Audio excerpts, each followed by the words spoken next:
Assalamualaikum warahmatullahi wabarakatuh. Selamat siang, salam sejahtera bagi kita semua, teman-teman yang saya banggakan. Pada kesempatan yang berbahagia ini, kita akan membahas terkait dengan wawasan kebangsaan. Kita tahu bahwa wawasan kebangsaan pada hakikatnya adalah hasrat yang kuat untuk kebersamaan dalam mengatasi segala perbedaan dan diskriminasi. Wawasan kebangsaan tidak dilandasi oleh asal-usul kedaerahan, suku, keturunan, status sosial, agama, dan keyakinan. Berdasarkan sejarah, wawasan kebangsaan di negara kita ini dimulai sejak timbulnya kesadaran kebangsaan. Kesadaran kebangsaan ini menjadi penting karena memang negara Indonesia ketika sebelum kemerdekaan kita selalu dijajah oleh negara-negara asing. Dalam arti luas, wawasan ini memiliki arti cara pandang yang bersumber pada falsafah hidup suatu bangsa dan merupakan pantulan daripadanya yang berisi dorongan, rangsangan di dalam usaha mencapai aspirasi serta tujuan nasional. Maka wawasan adalah cara pandang yang lahir dari keseluruhan pribadi kita terhadap lingkungan sekitar. Oleh karena itu, wawasan kebangsaan ini menjadi penting karena tampak bahwa bangsa kita yang memiliki cita-cita bersama, memiliki sejarah hidup bersama, memiliki adat budaya, kebiasaan yang sama, memiliki karakter perangai yang sama, menempati suatu wilayah yang sama, terorganisasi dalam suatu pemerintahan berdaulat, sehingga mereka terikat dengan wawasan kebangsaan Republik Indonesia. Kita tahu bahwa berbagai macam upaya dilakukan oleh negara-negara di luar kita untuk memporak-porandakan wawasan kebangsaan yang kita jalankan selama ini.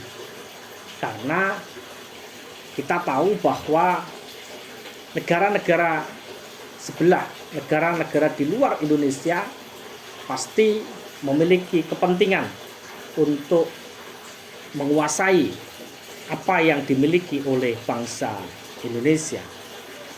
Kita bisa banyak belajar dari beberapa negara, yang mana negara-negara itu kemudian hancur karena tidak memiliki wawasan kebangsaan yang kuat. Maka wawasan kebangsaan ini memiliki 3 dimensi.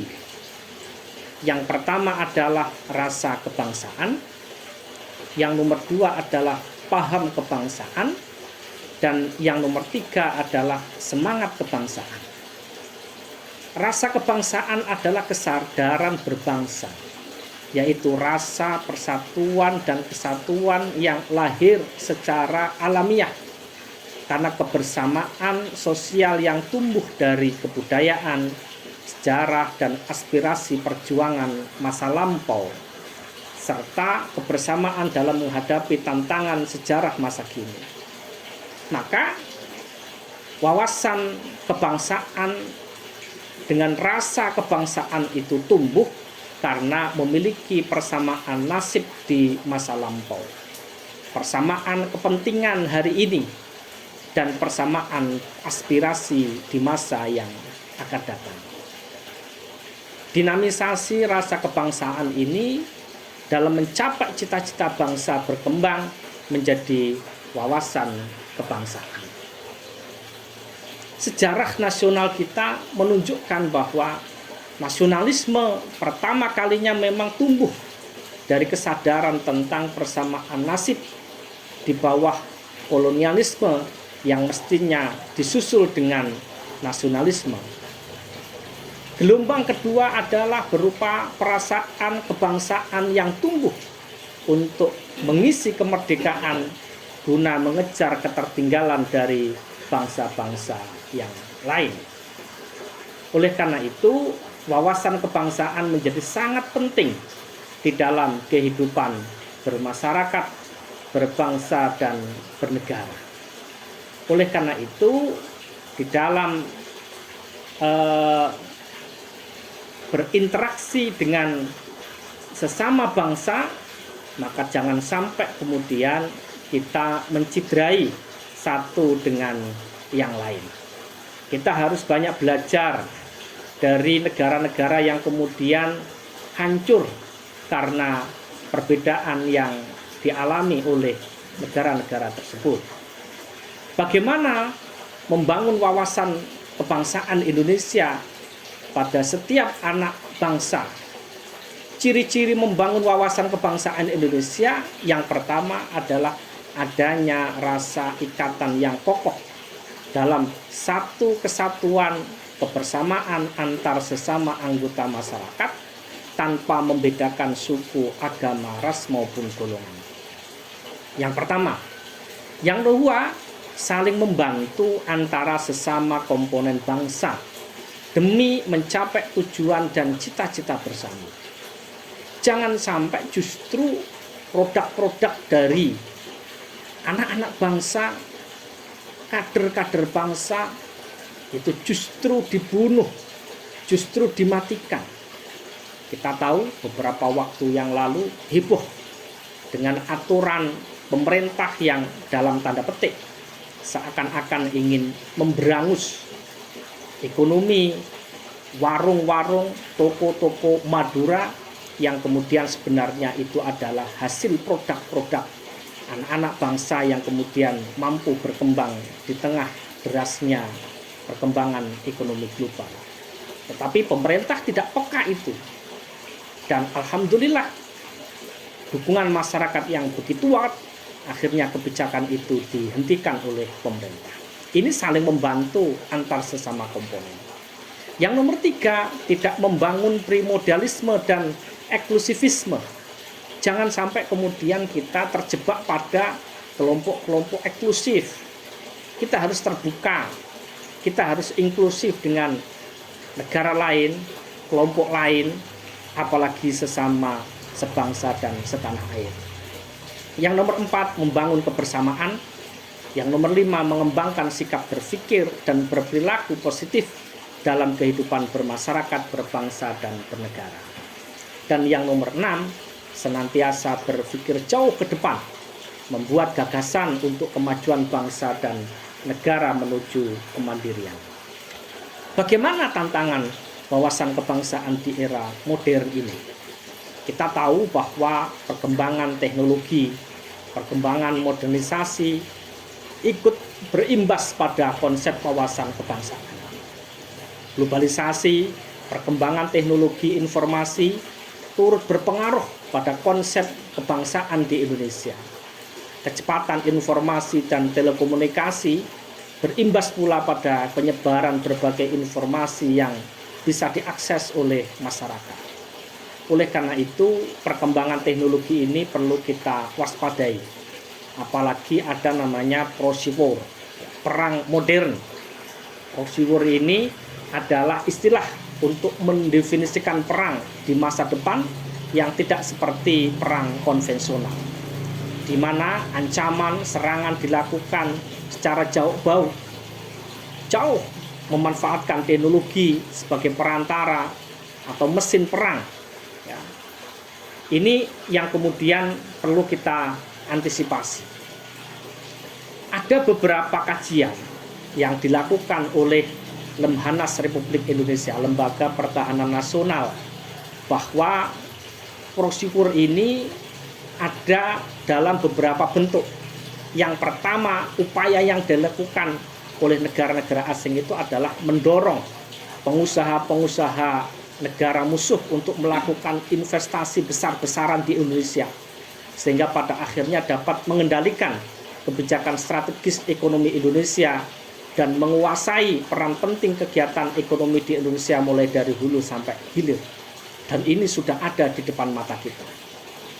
Yang nomor dua, upaya menguasai Republik Indonesia dengan menguasai sumber kekayaan alam Indonesia dengan cara yang sistematis. Melakukan diplomasi untuk melakukan kerjasama dengan Indonesia. Jika melalui diplomasi tidak berhasil, maka kerjasama dengan negara-negara lain yang memiliki kepentingan yang sama untuk melakukan ekspansi pengaruh strategis ke Indonesia. Jika hal itu tidak berhasil, maka akan dilakukan invasi militer ke Indonesia. Dan ini sudah ada di depan mata kita. Yang nomor tiga, upaya mereka untuk menghancurkan Indonesia dengan cara negara musuh melalui fakta kerjasama ekonomi menguras sumber kekayaan alam Indonesia. Kita tahu bagaimana Freeport hari ini, bagaimana kekayaan yang kita miliki justru untuk kepentingan negara-negara asing. Yang nomor empat, menciptakan konflik di Indonesia sehingga Indonesia tidak dapat memproduksi barang-barang komoditas dan negara berkepentingan dengan mudah masuk ke Indonesia, menguasai pasar Indonesia serta menjual produk-produknya. Yang nomor lima, mengirimkan agen-agen intelijen ke Indonesia untuk menguasai lembaga eksekutif, legislatif, dan yudikatif sehingga dapat membuat produk hukum yang menguntungkan iklim investasi negara berkepentingan di Indonesia dalam rangka mengeksploitasi sumber kekayaan alamnya. Dan ini sudah banyak kita lihat di sekitar kita. Yang nomor 6 adalah membangun strategi global dalam rangka menjalin Indonesia sebagai bagian daripada suatu komunitas internasional yang harus mematuhi aturan-aturan internasional. Dengan demikian, Indonesia tidak akan bisa menolak kebijakan yang telah ditetapkan komunitas tersebut walaupun merugikan kepentingan domestik Indonesia. Yang nomor 7, melakukan negosiasi kerjasama ekonomi dengan Indonesia dengan disertai diplomasi dan intervensi intimidasi kepada pejabat pemangku kebijakan di bidang ekonomi. Yang nomor 8, mencari dan menciptakan calon pemimpin Indonesia sedini mungkin sehingga nantinya dapat mempengaruhi dan menjadi pemimpin boneka yang dapat dikendalikan dan membuat kebijakan-kebijakan yang melindungi kepentingan negara musuh. Dan yang nomor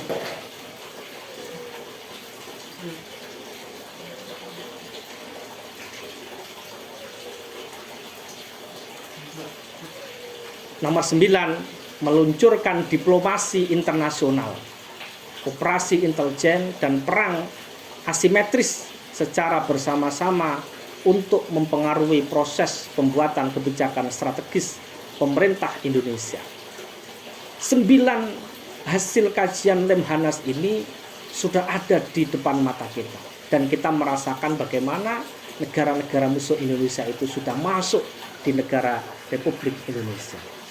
Oleh karena itu, Universitas Indonesia di Depok tanggal 10 Maret 2014 dalam diskusi akademik itu menyampaikan bahwa prosedur dapat dilakukan pihak asing terhadap Indonesia dalam bentuk satu, menjadikan Indonesia yang memiliki jumlah penduduk lebih dari 200 juta sebagai pasar untuk menjual hasil komoditas negara musuh. Sekarang kita bisa melihat produk-produk luar negeri yang kemudian membanjiri negara kita. Yang nomor 2, menghambat pembangunan dan pengembangan sumber daya manusia Indonesia agar kualitasnya tetap rendah. Dan ini kita bisa lihat. Yang nomor 3, pelajar Indonesia diberikan beasiswa yang tinggi, dimanjakan dan dilakukan indoktrinasi untuk selanjutnya secara tidak sadar dijadikan agen untuk kepentingan negara musuh. Yang nomor 4, melakukan investasi secara masif ke Indonesia sehingga dapat menguasai sektor strategis. Yang selanjutnya, yang nomor 5, bekerja sama dengan negara-negara lain, membuat fakta perdagangan, menciptakan pasar bebas untuk selanjutnya menekan dan mengembargo produk-produk Indonesia. Yang nomor 6, melakukan suap, kolusi terhadap anggota legislatif Indonesia sehingga dapat mengendalikan dan mengiringi setiap keputusan hukum dan politik strategis Indonesia sesuai dengan kepentingan musuh. Yang nomor 7, menciptakan kelompok-kelompok teroris di Indonesia sehingga Indonesia dituduh dan dicap sebagai negara teroris. Yang nomor 8, membeli dan menguasai media massa, baik media cetak maupun elektronik, dalam rangka pembentukan opini publik serta menguasai alat komunikasi strategis seperti satelit sehingga dapat memonitor, menyadap segala percakapan strategis pejabat Indonesia. Dan yang nomor 9, memecah belah dan menghancurkan generasi muda Indonesia melalui adu domba dan budaya angking seperti gaya hidup seks bebas, narkoba, dan lain sebagainya. Oleh karena itu, kita harus antisipasi bagaimana berbagai macam tantangan, langkah-langkah untuk menanggulangi dampak daripada proxy war ini dengan memperkuat landasan wawasan kebangsaan. Beberapa langkah yang dapat dilakukan menanggulangi proxy war ini adalah perkuatan teknologi informasi, teknologi pertahanan, teknologi pangan. Selain itu, terkait dengan penyebaran informasi, perlu dilakukan penyaringan agar informasi yang kita terima informasi yang benar. Oleh karena itu, wawasan kebangsaan bagi anak-anak muda menjadi sangat penting untuk membentengi bangsa Indonesia. Terima kasih, kurang lebihnya mohon maaf. Selamat siang. Assalamualaikum warahmatullahi wabarakatuh.